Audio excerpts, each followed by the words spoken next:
আমাদের দেশ আজাদ করার জন্য আমাদের মুসলিমদের কি অবদান রয়েছে, মুসলিমেরা কি প্রচেষ্টা করেছিল। এখানে যদি আমাদের হিন্দু ভাইদের মধ্যে যারা চেষ্টা করেছে প্রচেষ্টা করেছে, কিন্তু মুসলিমদের সংখ্যাও কম না। মুসলিমদের সংখ্যাও সে আজাদে, সেই সংগ্রামে, সে অধিকার নেওয়াতে কোনো সংখ্যাতে কম। আলহামদুলিল্লাহ نحمده ونستعينه ونستغفره ونؤمن به ونتوكل عليه ونعوذ بالله من شرور أنفسنا ومن سيئات أعمالنا من يهده الله فلا مضل له ومن يضلله فلا هادي له وأشهد أن لا إله إلا الله وحده لا شريك له وأشهد أن محمدا عبده ورسوله أما بعد فإن خير الحديث كتاب الله وخير الهدي هدي محمد صلى الله عليه وسلم وشر الأمور محدثاتها وكل محدثات بدعة وكل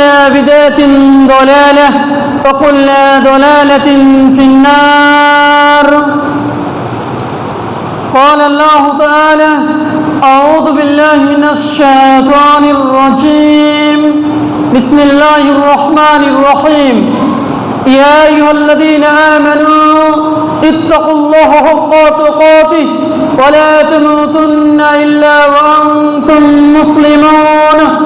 يا أيها الناس اتقوا ربكم الذي خلقكم من نفس واحدة وخلق منها زوجها وبث منهما رجالا كثيرا ونساء واتقوا الله الذي تساءلون به والأرحام إن الله كان عليكم رقيبا.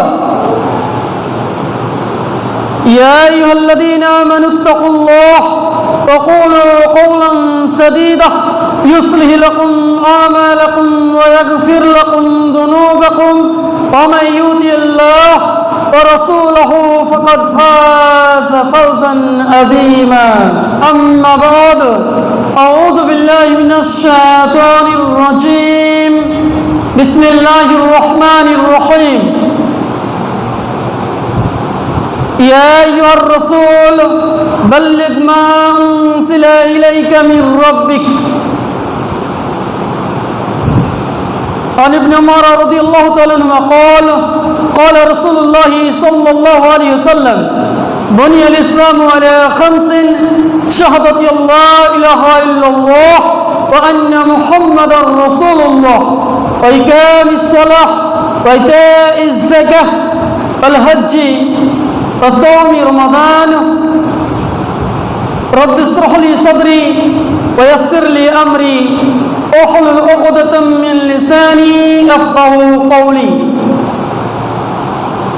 শ্রদ্ধেয় সম্মানিত উপস্থিতি এবং আমার সুপ্রিয় দিনী ভাই সকল, বিশিষ্ট ওলামায়ে কেরাম,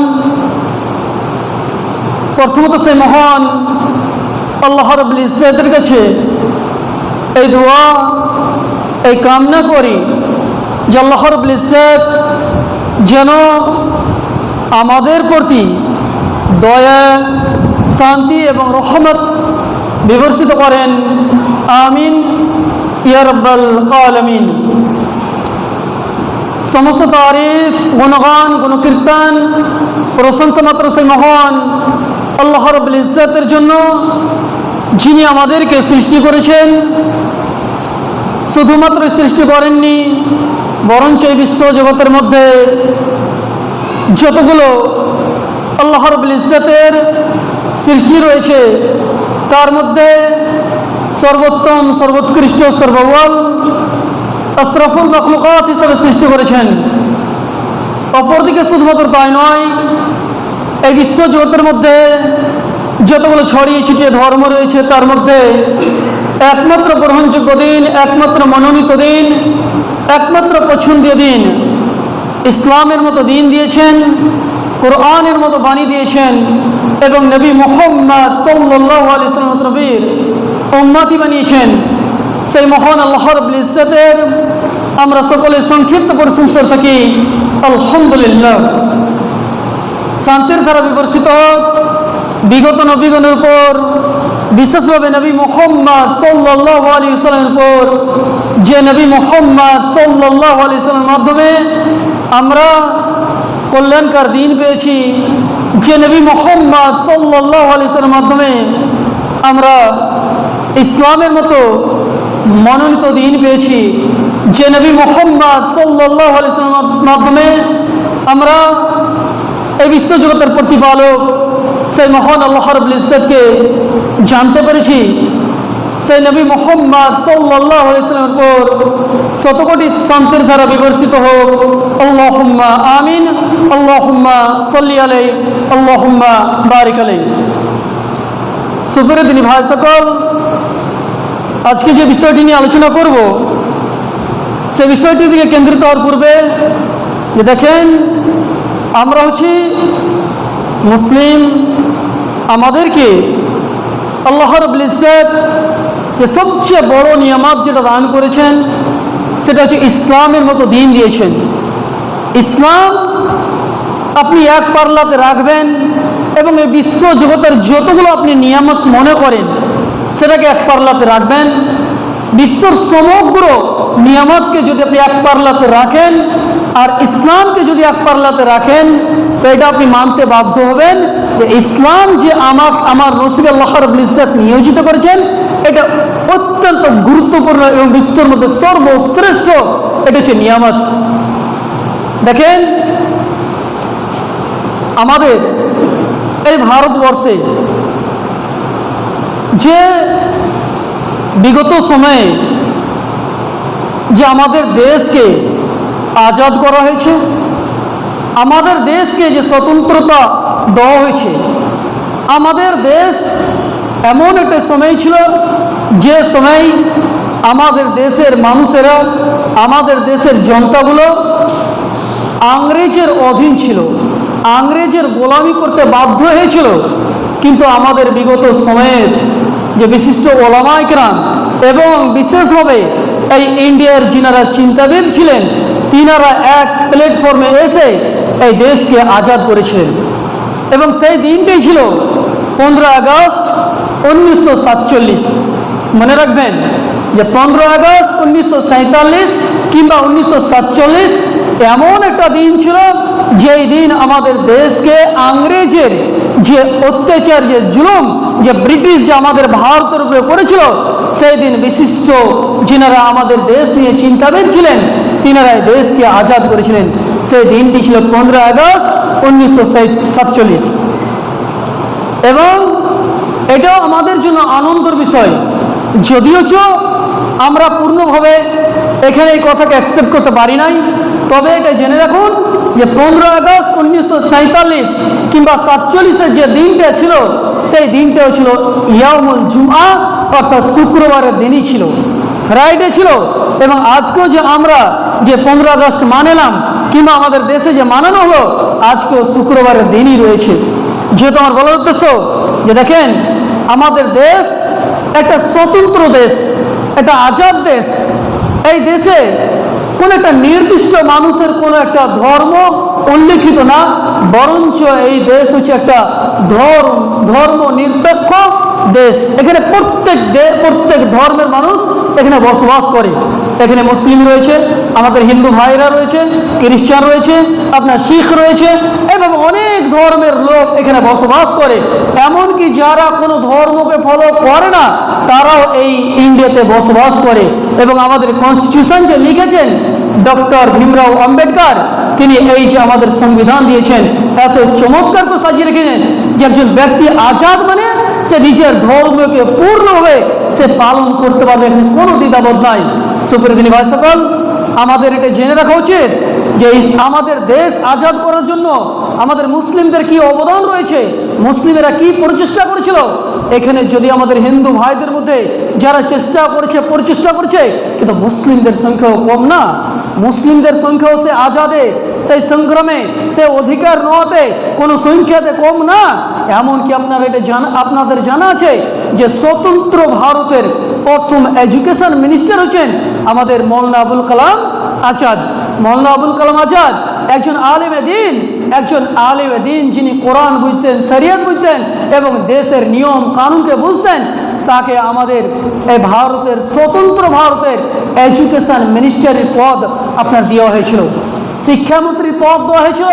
এখানে একটা বোঝার চেষ্টা করুন যে আমাদের দেশ যে আজাদ হলো এবং স্বতন্ত্র আজাদের প্রথম শিক্ষামন্ত্রী হচ্ছেন আপনার মৌলানা আবুল কালাম আজাদ, যিনি এই দেশকে আজাদ করার ক্ষেত্রে অনেক চেষ্টা, অনেক প্রচেষ্টা করেছিলেন। ঠিক সেই মতো আমরা জানি যে আপনার সিরাজউদ্দৌলা, যিনি সন 1757-তে পলাশির যুদ্ধতে আপনার ইংরেজের খিলাফ যে জং খাড়ো করেছিলেন, সে নিজের পাকে পিছে পা করেনি, বরঞ্চ তাদের খিলাফ স্লোগান চালিয়ে গেছে এবং হিন্দু মুসলিম একত্বকে বজায় রেখে এই দেশকে ইংরেজের হাত থেকে গোলামির যে আমরা যে অধীন ছিলাম সেখান থেকে আজাদ করানো হয়েছে। সুপ্রিয় ভাই সকল, আমার বলার উদ্দেশ্য যে দেখেন, একজন মুসলিম এটা কি হতে পারে যে নিজের দেশের খিলাফ, নিজের সংবিধানের খিলাফ কোনো কাজ করতে পারে? জি না, এটা কখনোই হতে পারে না। হ্যাঁ, হতে পারে যে তার ইলম নেই, তার জ্ঞান নেই, তার কোনো আপনার জ্ঞানের অভাব রয়েছে, শরীয়তের জ্ঞানের অভাব রয়েছে। আপনি বারবার ভাবতে বাধ্য হবেন যে আপনার মৌলানা আবুল কালাম আজাদ, যিনি ভারতের প্রথম শিক্ষামন্ত্রীর পদের অধীন ছিলেন, যখন আপনার পণ্ডিত জওহরলাল নেহরু যখন প্রথম ভারতের প্রধানমন্ত্রী হন, ঠিক সেই মতো মৌলানা আবুল কালাম আজাদও একটা বড় পদের অধিকারী ছিলেন, তিনি ছিলেন শিক্ষামন্ত্রী। এবং এটা আপনাদের জন্য, এটা আমাদের জন্য আনন্দের বিষয়। আমি একটা খবর দেখলাম যে কোন একটা লন্ডনে কিংবা কোনো একটা দেশে যখন পণ্ডিত জওহরলাল নেহরুকে নিয়ে যাওয়া হলো, কোনো একটা ইন্টারভিউ নেওয়া হলো, যে তাকে জিজ্ঞাসা করালো যে আপনি আপনার দেশে কি আছে? আমাদের ইংল্যান্ডে, আমাদের আমেরিকাতে যেগুলো বিশেষভাবে বিকশিত দেশ, যেগুলো প্রোগ্রেসিভ দেশ, সে দেশের যে ইতিহাস, যে আমাদের কাছে সায়েন্টিস্ট আছে, আমাদের কাছে বড় বড় মানুষ রয়েছে, বড় বড় পদের অধিকারী রয়েছে, সেই সময় পণ্ডিত জওহরলাল নেহরু বলেছিলেন যে আমাদের কাছে মৌলানা আবুল কালাম আজাদ আছে। তার মানে বোঝা যাচ্ছে যে আমাদের দেশের এই মুসলিমদের অবদান অনেক রয়েছে। সুপ্রিয় ভাই সকল, আমি যে কথাটা আপনাদেরকে প্রথমত বুঝাতে চাইলাম যে দেখেন, শরীয়তকে যেমন আপনার মানা উচিত, ঠিক সেই মতো আপনার সংবিধান, যে আমাদের দেশে যে নিয়ম, যে ল রয়েছে, সেটা একজন মুসলিম মানতে বাধ্য। আমাদের নিয়ম, যে আমাদের সংবিধান রয়েছে, কনস্টিটিউশন যে লিখেছেন ডক্টর ভীমরাও আম্বেদকর, আপনার সেখানে রিলিজিয়াসের ব্যাপারে প্রত্যেকটা মানুষ স্বতন্ত্র রয়েছে। স্বতন্ত্র মানে যে যার ধর্ম যেভাবে আপনার পালন করতে পারে, এখানে কেউ কাউকে বাধ্য করতে পারে না, সুপ্রিয় ভাই সকল, আমি যে কথা আপনাদেরকে বুঝাতে চাচ্ছি দ্বিতীয় পেজে, যে দেখেন, একজন মুমিন, একজন মুসলিম সর্বক্ষেত্রে নিজের রবকে রাজি করার চেষ্টা করবে। একজন মুসলিম নিজের রবকে কখনোই ছাড়তে পারে না।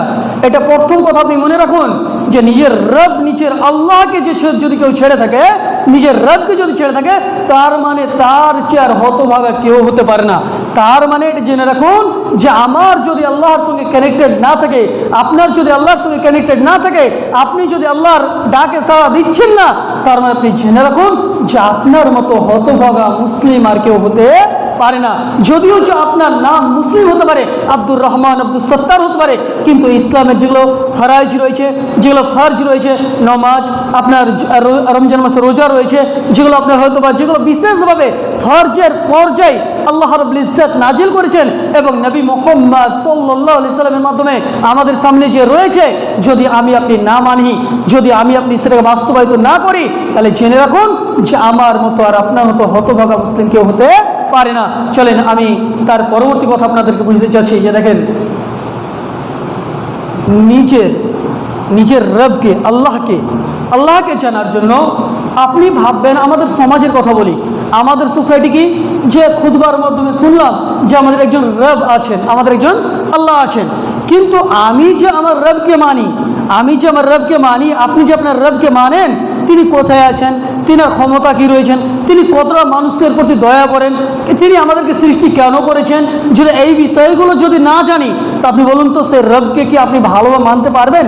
এটা কখনো না। আর এই কারণেই নবী মুহাম্মদ সাল্লাল্লাহু আলাইহি ওয়াসাল্লামের চমৎকার হাদিস রয়েছে। নবী মুহাম্মদ সাল্লাল্লাহু আলাইহি ওয়াসাল্লাম তিনি বলেন, মান মাতা লা ইউশরিক বিল্লাহি শাইআন দাখালাল জান্নাহ। নবী মুহাম্মদ সাল্লাল্লাহু আলাইহি ওয়াসাল্লাম তিনি বলছেন, যে ব্যক্তি মৃত্যুবরণ করলো এমন অবস্থায় যে তিনি সেই আল্লাহ ব্যতীত কোনো সত্য মাবুদ নেই এই কথা বলল এবং তার প্রতি অটুট থাকলো, তাহলে সেই কথা যাবে দাখালাল জান্নাহ, সে ব্যক্তি জান্নাতে প্রবেশ করে গেল। তার মানে এখান থেকে একটা জিনিস বোঝার চেষ্টা করুন, এই যে হাদিস কিংবা আরেকটি হাদিস রয়েছে যে নবী মুহাম্মদ সাল্লাল্লাহু আলাইহি ওয়াসাল্লাম তিনি বলেন, মান ক্বালা লা ইলাহা ইল্লাল্লাহ দাখালাল জান্নাহ। নবী মুহাম্মদ সাল্লাল্লাহু আলাইহি ওয়াসাল্লাম তিনি বলেন, যে ব্যক্তি লা ইলাহা ইল্লাল্লাহ বলল সে জান্নাতে প্রবেশ করে গেল, সে জান্নাতে চলে গেল। কিন্তু তার মানে এটা নয় যে একজন ব্যক্তি লা ইলাহা ইল্লাল্লাহ পড়ে নিল এবং সে জান্নাতে প্রবেশ করে গেল। জি না, এর ভাবার্থ এই আপনি যে আল্লাহকে মেনেছেন, আপনি যে আল্লাহকে মেনেছেন, মনে করেন আমি একটু ছোট্ট করে আপনাদেরকে উদাহরণ দিচ্ছি। মনে করেন যে আপনাদের গ্রামে একজন ব্যক্তি 10-15 বিঘা জমিওয়ালা আছে কিংবা 50 বিঘা জমির মালিক, জমিদার, একজন জমিদার আছে আর আপনি একজন সাধারণ লেবার, একজন সাধারণ লেবার, কথা বুঝবেন। আপনি বলছেন যে আমি আমার জমিদারকে মানি, আমি আমার জমিদারকে মানি, কথা বুঝবেন কিন্তু ভালো করে বোঝার চেষ্টা করবেন।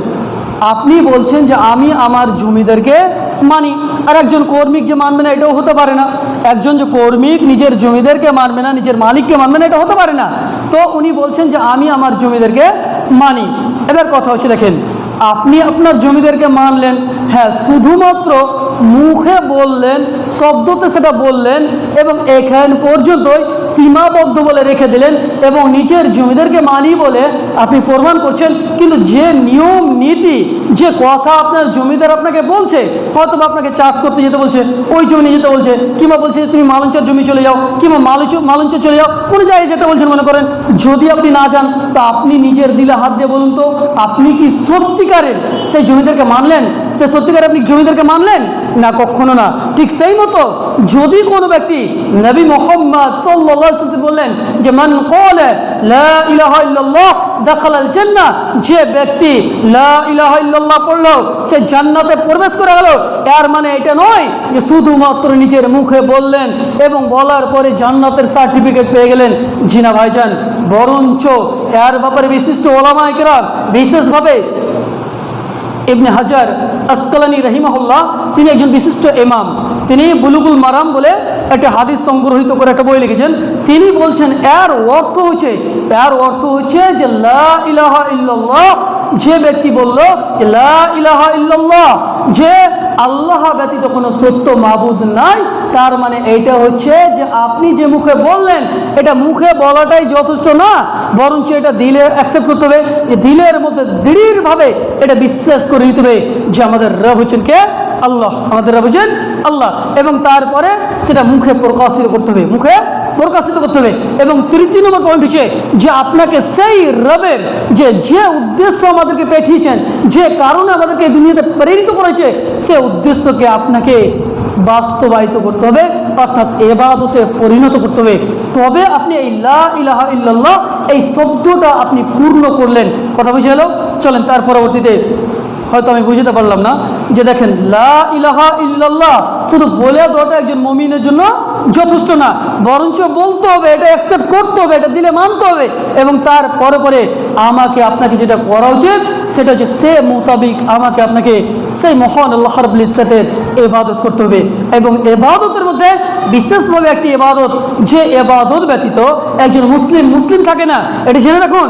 এমন একটা ইবাদত আমাদের জীবনে আল্লাহ রাব্বুল ইজ্জত নাজিল করেছেন, আমাদের জীবনে বাস্তবায়িত করার আদেশ করেছেন, সেটা হচ্ছে সালাত, সেটা হচ্ছে নামাজ। এই বিষয়ে বলুন তো, এইরকম কোনো মুসলিম নাই যে সে এটা জানে নাই যে একজন ব্যক্তি যে নামাজ পড়ে না এবং সে সত্যিকারের মুসলিম হতে পারে? এটা কখনোই হতে পারে না। এটা মুসলিমেরা জানা সত্ত্বেও অনেক মুসলিম দেখেন আজকে নামাজ থেকে দূরে, আজকে সালাত থেকে দূরে। আমি যে পরবর্তী পয়েন্ট আপনাদেরকে বুঝতে চাচ্ছি যে দেখেন নিজের রবকে মেনে নেন এবং যে কোনো ক্ষেত্রে যে কোনো মুহূর্তে একজন মুসলিম হিসেবে আপনার যেটা কর্তব্য সেটা হচ্ছে দিনে রাতে 5 ওয়াক্ত সালাত আপনাকে যে কোনো মুহূর্তে আদায় করতে হবে। এখানে কোনো টাল বাহানা, এখানে কোনো বাহানা, এখানে কোনো নিজের যুক্তি এখানে চলবে না। আমি ব্যবসা করি, আমি বিজনেস করি, দোকান লাগিয়ে কীভাবে যাবো, কাস্টমার আছে, আমি চাষে গেছি কীভাবে নামাজ পড়বো, আমার বাড়িতে রুগী আমি কীভাবে নামাজ পড়বো, আমার মেয়ের বিয়ে আমি কীভাবে নামাজ পড়বো, জি না, এগুলো কোনো বাহানা চলবে না। আপনাকে আমাকে যে কোনো মুহূর্তে যে কোনো ক্ষেত্রে দিনে রাতে 5 ওয়াক্ত সালাত কায়েম করতে হবে। এবং এই বিষয়ে যেহেতু আমি যে পয়েন্টটা তার পরবর্তীতে নিয়ে আসছি, চলেন। আল্লাহ রাব্বুল ইজ্জত তিনি বলছেন সূরা তাহা সূরা 20 আয়াত নম্বর 14 মধ্যে, এই আয়াতটা খালি একটু বুঝুন। আল্লাহ বলছেন ইন্নানি আনাল্লাহ, নিশ্চয় আমি আল্লাহ। আল্লাহ বলছেন, আল্লাহ দুইবার করে বলছেন আমি আল্লাহ।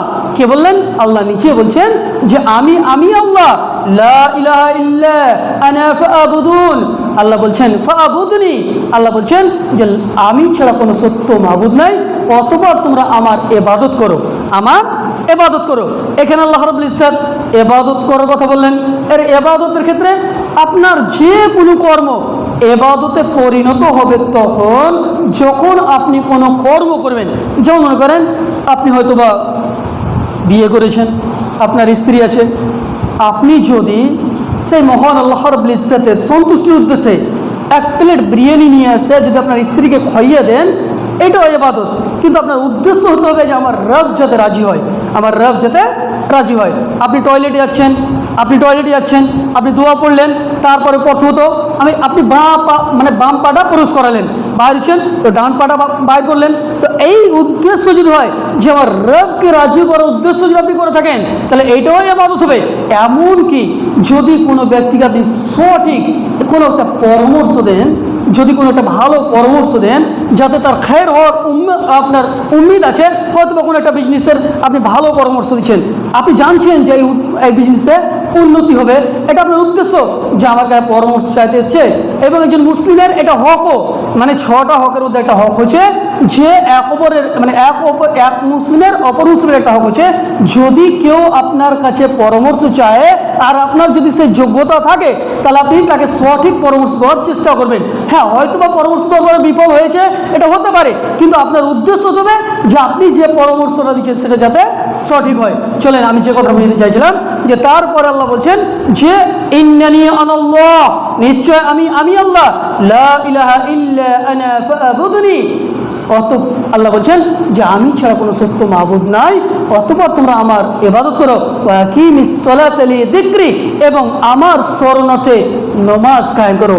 এর বলুন তো, ইবাদতের কথা বললেন, আল্লাহ ইবাদতের কথা বললেন, কিন্তু খাসভাবে এখানে নামাজকে জুড়ে দিলেন। তার মানে বুঝেছে যে সালাতের গুরুত্ব এত বেশি, যদি হয়তো আপনি অন্য কিছু ইবাদতে আপনার দুর্বলতা রয়েছে, আপনার ত্রুটি রয়েছে, কিন্তু আপনি সালাতে, আপনি নামাজে আপনি পাবন্দ রয়েছেন, আপনি সঠিক টাইমে সালাত কায়েম করছেন, নামাজ পড়ছেন, অবশ্যই আপনি জেনে রাখুন যে আপনার আশা করা যায় যে আল্লাহ রাব্বুল ইজ্জত হয়তোবা সে ব্যক্তিকে কিছু শাস্তি দিবেন, কিন্তু উম্মিদ রাখা যায় যে সে ব্যক্তি জান্নাতে যাবে। কিন্তু বেনামাজির কোনো গতি নাই। সুপ্রিয় দিনী ভাই সকল, আমি যে কথাটা আপনাদেরকে বুঝাতে চাইলাম যে দেখেন, এক আল্লাহকে মেনে নেন, এক আল্লাহ ছাড়া আমার আপনার গতি আছে কোথায় বলেন? দেখেন, সময় এক এক করে চলে যাচ্ছে। আপনারা হয়তো লক্ষ্য করেন না, মানুষ ভাবে যে আমার আব্বার বয়স, কতবার আপনার আব্বার বয়স 60 বছর হয়ে গেল মনে করেন, আপনি ভাবছেন যে আমার আব্বার বয়স বেড়ে গেল। কিন্তু যদি আপনি রিয়ালিটি দেখেন, আপনার আব্বার বয়স বাড়েনি, বরঞ্চ গিয়েছে বলেন তো, কমে গেছে। কেন বলেন তো? যে একটা মানুষের সময় একটা নির্ধারিত সময় রয়েছে, হয়তো বা 60 বছর, 70 বছর, 65 বছর, এই যে সময়টা যে রয়েছে, মনে করেন সাপোজ দ্যাট, মনে করেন যে আমাকে আল্লাহ রাব্বুল ইজ্জত 65 বছর জীবিত রাখবেন, মনে করে নেন, এটা হতে পারে, নাও হতে পারে, এটা আল্লাহর ইচ্ছাতে। তো 65 বছর আমি জীবিত থাকবো, মনে করে নেন। এখন মনে করেন যে আমার বয়স 32 হয়ে গেল, আমার বয়স 32 পার হয়ে গেল। 32 যখন বয়স হয়ে গেল, আমি এখন কত বছর আর আছি বলেন তো দুনিয়াতে? 33 বছর আছি। আগামী বছর কমে যাবো আবার 31 বছর, 32, আবার আগামী 31, আবার আগামী, মানে এক বছর করে আস্তে আস্তে কমে যাচ্ছে। তার মানে আমরা যে ঘড়িটা ইউজ করি, যতটা মিনিট, যতটা সেকেন্ড আমাদের কাছ থেকে যাচ্ছে, যতটা করেন, আপনাদের ওয়েস্ট বেঙ্গলের মমতা ব্যানার্জি আমাদের কি মুখ্যমন্ত্রী, আপনাদের মুখ্যমন্ত্রী, তো ওনার সঙ্গে সঙ্গে জিনারা যতটা চলাফেরা করে, যতটা কাজের ক্ষেত্রে, যে কোনো ক্ষেত্রে, তো তার মানে তার ব্যাপারে তার জ্ঞান বেশি আছে। আপনি জান না ততটা বুঝেন না। এমনকি কোন সময় কোনটা কাপড় পরবে, কোন রাষ্ট্রের দিন কোনটা কাপড় পরবে, কোথায় যাবে, কোথায় ঝান্ডা উত্তোলন করবে, প্রত্যেকটি জিনিস খবর রাখে। কেন? যে তার সঙ্গে তার সম্পর্ক আছে, সে কানেক্টেড আছে। ঠিক সেই মতো যদি আপনি আপনার রবের সঙ্গে, বিশ্ব জগতের প্রতিপালক সে আল্লাহর সঙ্গে যদি আপনার সম্পর্ক থাকে, অবশ্যই আপনি সে সময় বলবেন যে রব্বি আল্লাহ, আমার রব হচ্ছে আল্লাহ, আমার রব হচ্ছে আল্লাহ। তারপরে দ্বিতীয় নম্বর প্রশ্ন কি করা হবে বলেন তো? বলা হবে যে মা হাজার রাজুলু আল্লাযী বুইসা ফীকুম, তোমাদের কাছে একজন রাসূল পাঠানো হয়েছিল, একজন রাসূল পাঠানো হয়েছিল, তার ব্যাপারে তোমার ধারণা কি? তুমি কি জানো? একজন যে রাসূল আল্লাহ রাব্বুল ইজ্জত প্রেরিত করেছিলেন, তার ব্যাপারে তোমার কি ধারণা? তুমি কি জানো? তোমার কি জ্ঞান রয়েছে? এর বলুন তো। আমাকে প্রশ্ন করবে যে তোমার রসুলকে, কিংবা তোমাদের কাছে রসুল পাঠিয়েছিল, তার ব্যাপারে তুমি কি জানো? এবার আপনার কাছে আমি প্রশ্ন ছেড়ে দিলাম যে মুহাম্মদ সাল্লাল্লাহু আলাইহি ওয়াসাল্লামের আদর্শকে যদি আপনি আদর্শিত না হতে পারছেন, তাহলে আপনি বলুন তো, আপনি কি জবাব দিতে পারবেন? আপনি কি জবাব দিতে পারবেন? আমি কি জবাব দিতে পারবো? জি না, কখনো সম্ভব নয়। সুপ্রিয় ভাই সকল, আমি বেশি কথা বাড়াচ্ছি না। আমি আপনাদেরকে শেষ মুহূর্তে যে পেগামটা দিব সেটা হচ্ছে, দেখেন, যে কোনো মুহূর্তে, যে কোনো অবস্থায় আপনাকে দিনে রাতে 5 ওয়াক্ত সালাত কায়েম করতে হবে।